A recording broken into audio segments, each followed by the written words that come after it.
அப்படின்னா வாடுகிற தவம் ஒன்று, வாடாத தவம் ஒன்று, இரண்டு தவம் உண்டுங்களா? அது என்ன வாடாத தவ வாய்ப்பை முனிராக்கள்? முனிவர்களுக்கு கோபம் உண்டா சபிப்பது இயல்பு, சபிச்சுடுவாங்க கோபம் உண்டா.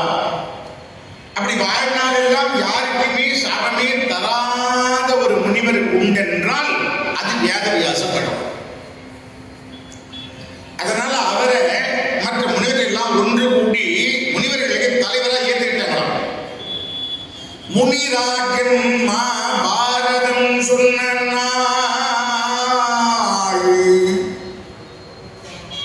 அந்த வாடாமலும் வதங்காமலும் தவற சிறைச்சராக இருக்கிற அந்த ஞானி சொல்ல எழுதுனது சாதாரணமான ரைட்டர் இல்லைங்க, சாதாரணமான எழுத்தாளர் அல்ல.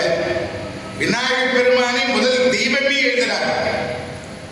ஏன்னா மகாபாரதம் நடக்காத முன்னமே எழுதப்பட்டது என்று கூட ஒரு செய்தி உண்டு. நடக்கும் போதே எழுதினாங்க, முன்னமும் ஆரம்பிச்சாங்க. அது யாருமே சிவபெருமான் நாராயணரை பிரம்மதேவன்லாம் எழுதுறதுக்கு யோசனை பண்ணாங்களாம். ஏன்னா வேதவியாசர் நான் வேகமா சொல்லுவேன், 1,20,000 பாசுரங்கள் வியாசப்பாரு, 1,20,000 பாட்டு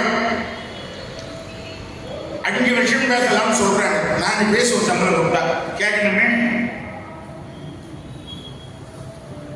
அதனால அந்த 1,20,000 பாட்டா சொல்ல இருக்கிற அந்த பெரிய காவியத்தை நான் வேகமா சொல்லுகிற போது வேகமாக ஈடுபட்டு எழுதணும் இல்லை. அதுல யாரும் ஒத்துக்கலைங்களா? விநாயகர் பெருமானை போய் பார்க்கல.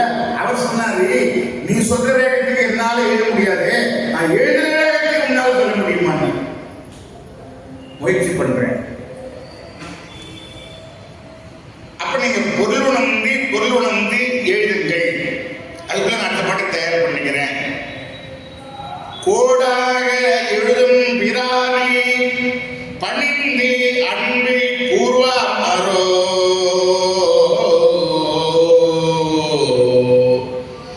அப்படி காவி காமிர தண்டி கமண்டல ஜடாதாரிய விளங்கும்படியான வேதவியாச பகவான் முனிராஜன் சொல்ல முதல் தெய்வமாய் விளங்குகிற விநாயகர் பெருமான் எழுதின அந்த விநாயகர் பெருமானை வழிபாடு செய்து வணங்கி இந்த மகாபாரதத்தை சொல்ல தொடங்குகிறேன் என்று தொடங்குகிறார்.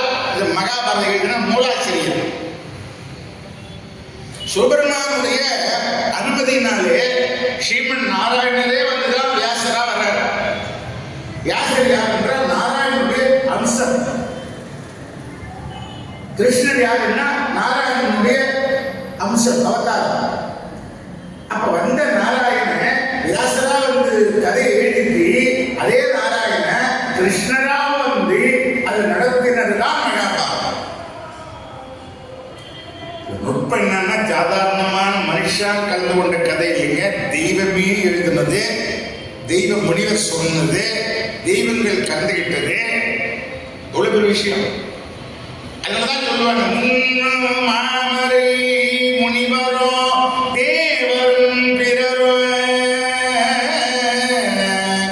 பண்ணும மொழி பாரத பெருமையோ பார மண்ணு மாதவன் சரிதமோ இடை இடை வழங்கோ என்னும் ஆசையால் யார் இது எம்புதற்கு இசைந்தே.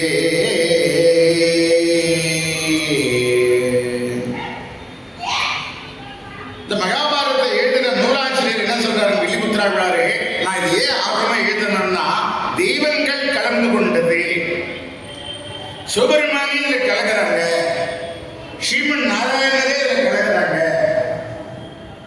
மண்ணு மாதவன் இடை இடை வழங்கும் என்னும் ஆசையால் யான் வீதியம் முதற்கு இசைந்தே